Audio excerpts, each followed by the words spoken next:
Assalamualaikum warahmatullahi wabarakatuh. Jika video ini menarik untuk kalian, bantu kami dengan cara klik tombol subscribe dan aktifkan notifikasi loncengnya. Dan jika video ini bermanfaat untuk kalian, bantu kami dengan cara like, komen, dan share video ini. Ada semacam perjanjian antara Sabda Palon sebagai pemomong danyangan gaib atau tanah Jawa dengan Syekh Subakir sebagai penyebar agama Islam generasi awal di Jawa ini.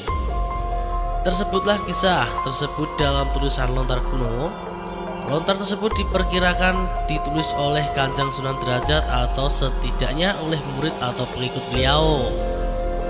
Cerita tentang kisah ini pernah dipentaskan sebagai lakon wayang kulit bergenre wayang songsong atau wayang kulit yang berisi cerita, hikayat, dan legenda Jawa yang digelar di Desa Derajat, Paciran, Lamongan, atau sebuah desa tempat situs Sunan Derajat.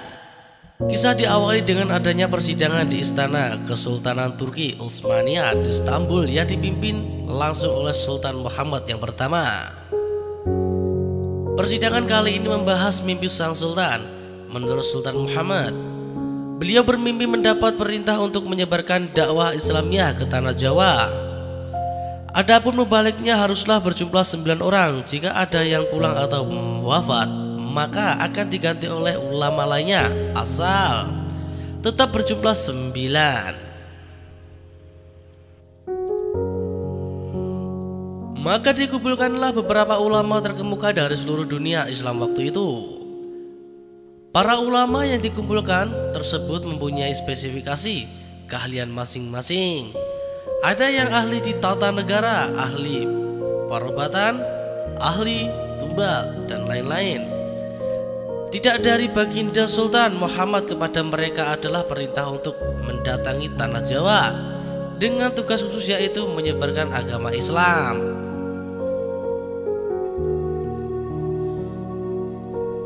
Di bawah ini adalah dialog antara Sabda Palon dengan Syekh Subakir yang terjadi di atas Gunung Tidar. Syekh Subakir adalah salah satu ulama yang diutus Sultan Muhammad untuk menyebarkan Islam di tanah Jawa ini. Adapun keahlian Syekh Subakir adalah dalam bidang pembuatan dan pemasangan tumbal. Dialog yang penulisan turunan ini adalah dialog versi imajiner yang penulisannya oleh dari hikayat tersebut dengan bahasa penulisan sendiri. Kisana, siapakah Kisana ini? Tolong jelaskan. Aku ini Sabda Palon, pemomong tanah Jawa sejak zaman dahulu kala. Bahkan sejak zaman kedewataan, akulah pemomong para kesatria luhur. Aku juga dikenal sebagai Sang Hyang Ismoyo Jati.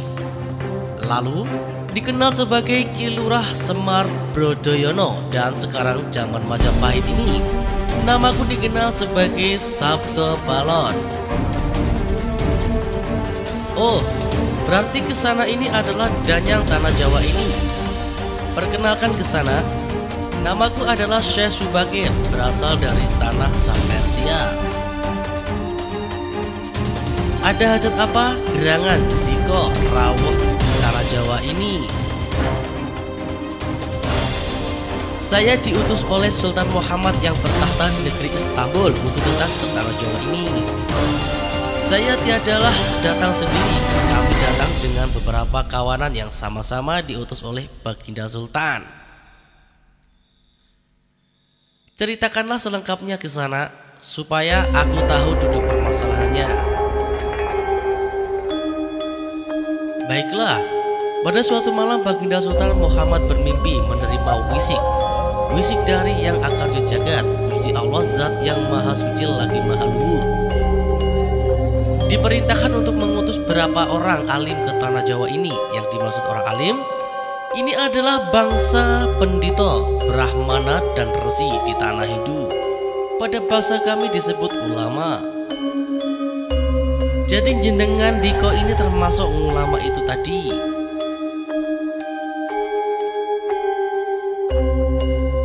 Ya, saya salah satu dari utusan yang dikirim Baginda Sultan.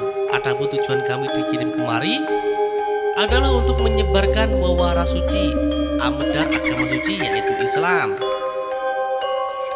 Bukankah Kisanak tahu bahwa di tanah Jawa ini sudah ada agama yang berkembang yaitu Hindu dan Buddha yang berasal dari tanah Hindu?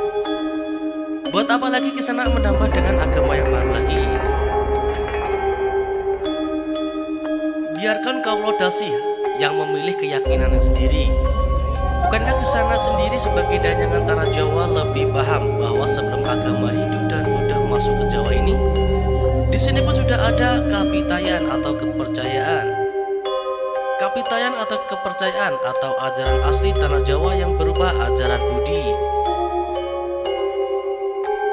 Ya, rupanya Kisanak sudah menyelidiki kaulo Jawa ini. Memang di sini sejak zaman dahulu sebelum ada agama Hindu dan Buddha sudah ada kapitayan asli. Kapitayan adalah kepercayaan yang hidup dan berkembang pada anak cucu di Nusantara ini. Jika berkenan, tolong ceritakan bagaimana kapitayan yang ada di tanah Jawa ini. Secara ringkas kepercayaan Jawa begini, manusia Jawa sejak dari zaman para leluhur dahulu kala meyakini ada Sang Maha Kuasa yang bersifat tan keno kinoyongopo. Tidak bisa digambarkan bagaimana keadaannya. Dialah Sang Pencipta segala-galanya, Bawono Agung dan Bawono Alit, jagat besar dan jagat kecil, alam semesta dan alam manusia.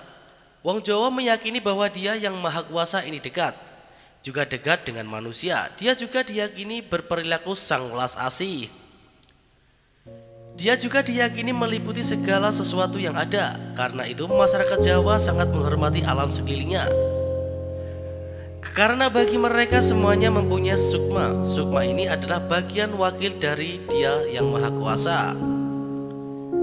Jika masyarakat Jawa melakukan pemujaan kepada Sang Pencipta, mereka melambangkan dengan tempat yang suwung. Suwung itu kosong, namun sejatinya bukan kosong, namun berisi Sang Maha Ada.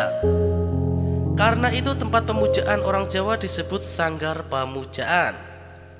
Di salah satu bagiannya dibuatlah sentong kosong, tempat atau kamar kosong atau arah pemujaan. Karena diyakini bahwa di mana ada tempat suwung, di situ ada Yang Maha Kuasa. Nah, itu juga yang menjadi ajaran agama yang kami bawa untuk memberi ageman yang mengesahkan itu semua. Bahwa sejati di balik semua yang berwujud ini adalah Sang Wujud Tunggal yang menjadi pencipta, pengatur dan pengayom alam semesta. Wujud tunggal ini dalam bahasa Arab disebut Al-Ahad, di mana maha dekat kepada manusia, bahkan lebih dekat daripada ulat leher manusia sendiri. Ajaran agama kami menekankan budi pekerti yang agung, yaitu menebarkan welas asih kepada alam gumebyar, kepada sesama, titah atau makhluk.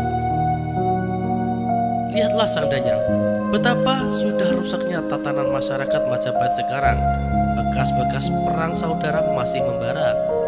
Rakyat kelaparan, pemberontakan, penindasan di mana-mana.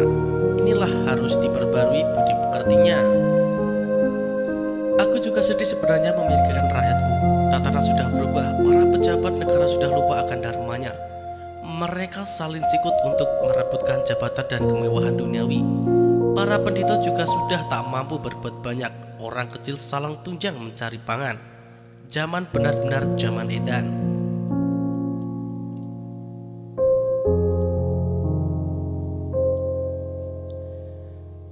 Karena itulah mungkin Sang Maha Jawata Agung menyuruh Sultan Muhammad Turki untuk mengutus kami ke sini.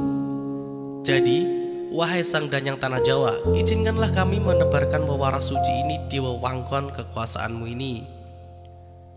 Baiklah jika begitu, tapi dengan syarat-syarat yang harus kalian patuhi. Apa syaratnya itu, wahai Sang Danyang Tanah Jawa?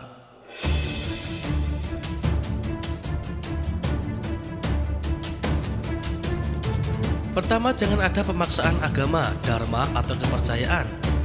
Kedua, jika hendak membuat bangunan, tempat pemujaan atau ibadah, buatlah yang wagun, luarnya nampak cakra, Hindu, Jawa, walau isinya dalamnya Islam. Ketiga, jika mendirikan kerajaan Islam, maka ratunya yang pertama harus dari anak campuran. Maksud campuran adalah jika bapaknya Hindu, maka ibunya Islam. Jika bapaknya Islam, maka ibunya harus Hindu. Keempat, jangan menjadikan wong Jawa berubah menjadi orang Arab atau Persia. Biarkan mereka tetap menjadi orang Jawa dengan kebudayaan Jawa walau agamanya Islam. Karena agama setahu saya adalah dharma, yaitu lelaku hidup atau budi pekerti. Hati-hati jika sampai orang Jawa hilang Jawanya, hilang kepeduliannya, hilang budi pekertinya. Yang adiluhung maka aku akan datang lagi. 500 tahun lagi jika syarat-syarat ini kau abaikan, aku akan muncul membuat goro-goro. Baiklah, syarat pertama sampai keempat aku setujui. Namun, khusus syarat keempat, betapapun aku dan kawan-kawan akan tetap menghormati dan melestarikan budaya Jawa yang adiluhung ini. Namun jika suatu saat kelak karena perkembangan zaman dan ada perubahan, maka tentu itu bukan kuasaku lagi. Biarkanlah Gusti Kang Akarya Jagat menentukannya. Terima kasih sudah menonton video ini sampai akhir. Semoga video ini bermanfaat untuk kita semua.